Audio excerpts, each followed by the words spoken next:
Di bidang apa? Di bidang apa saja. Aman berasnya, sembakonya, aman BBM-nya, aman kotanya, lingkungan hidupnya, aman pemilunya, aman negaranya. Semua urusan ini membutuhkan aman. Maka seorang presiden harus seorang Amirul Mukminin, karena dia yang menegakkan aman. Jangan dia bikin tidak aman. Kalau Gus Dur membubarkan Depsos sama Depen, sudah harus dia siapkan bagaimana menampung pegawai-pegawai yang sekarang yang akan kita buang kantornya. Didistribusi dulu, baru dibubarkan. Enggak dibubarkan begitu saja, ngantor udah nggak ada kantornya, kan kebingungan. Orang 2 juta. Nah itu namanya baik tapi tidak soleh, gitu ya. Itu loh Mas ya. Mudah-mudahan apa namanya, Anda betul-betul jadi Amirul Mukminin. Itu kata-katanya sederhana. Caranya supaya aman, jalannya namanya iman. Satu kata itu. Ya. Pelakunya namanya mukmin. Tujuannya aman. Semua bahasa Arab, bahasa Quran. Semua tujuannya aman. Supaya iman kita ini istiqomah, kita selalu mohon kepada Allah dan semua bilang amin. Sama satu kata semua. Jadi itu satu rangkaian, satu famili, satu keluarga, setiap kata dalam Islam. Itu ya Mas ya. Jadi Anda jangan ikut bertengkar, tapi jadilah mukmin atau orang yang mengamankan semuanya. Oke, sekarang yang terakhir ini pertanyaan dari Pak RW yang sangat berat. Disuruh masuk TV lagi, jawabannya pasti tidak tuntas malam hari ini. Tapi intinya, kalau jawaban mudahnya gini, kadang-kadang saya yang nggak mau, kadang-kadang TV-nya yang nggak mau.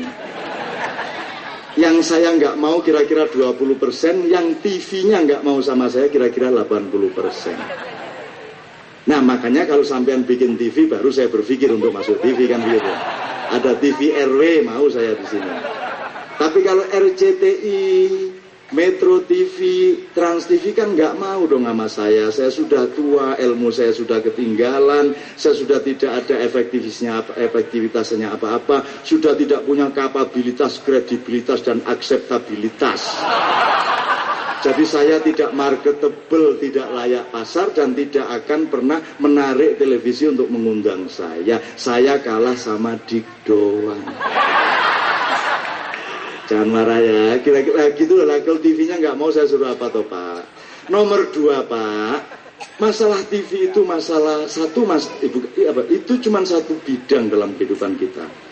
Itu bagian dari dunia silaturahmi. Ada silaturahmi melalui mata, melalui telinga. Ada silaturahmi melalui getaran hati, betul nggak Pak?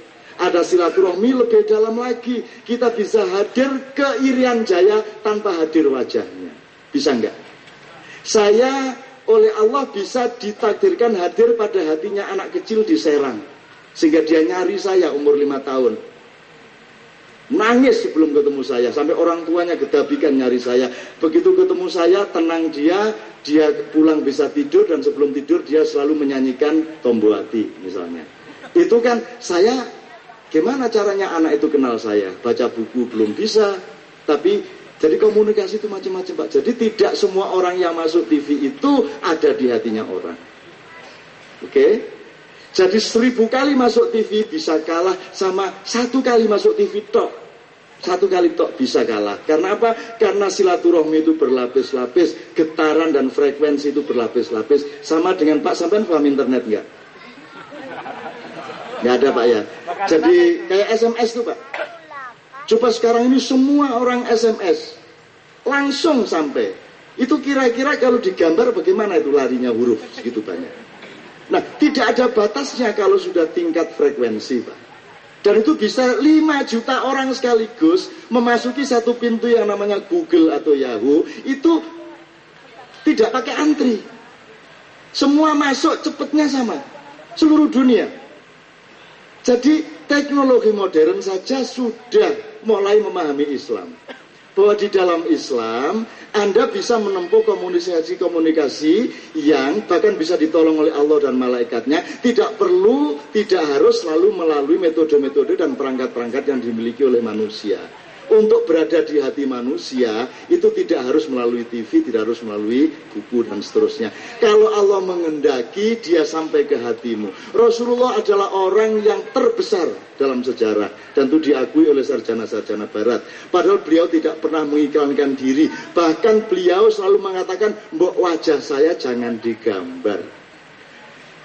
Loh, justru karena yang paling terkenal di dunia itu adalah orang yang tidak mau digambar wajahnya, betul nggak?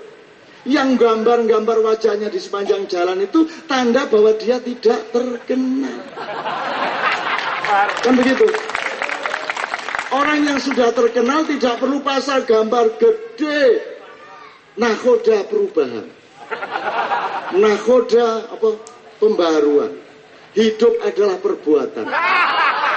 Lah jari sapa hidup adalah turu iku lho, jari sapa ya hidup adalah perbuatan. And so on ya. Jadi Bapak, saya mohon maaf kalau saya tidak bisa memenuhi, tapi kenapa saya ngomong mengenai frekuensi, mengenai sistem komunikasi yang bermacam-macam? Saya ini hidup tanpa kemauan diriku. Saya tidak percaya sama pengetahuan saya percaya sama pengetahuan Allah. Saya punya sedikit ilmu, tapi saya tidak terlalu percaya pada ilmuku. Harus saya konfirmasikan kepada Allah. Saya akan melakukan apa, melangkah apa, itu semua dasarnya adalah asra bi abdihi lailan. Diperjalankan Allah di malam hari. Tidak ada siang dalam hidup, selalu malam. Kenapa selalu malam? Karena kita tidak mengerti apa yang terjadi 1 menit yang akan datang. Siapa yang tahu kapan mati? Tidak ada yang tahu.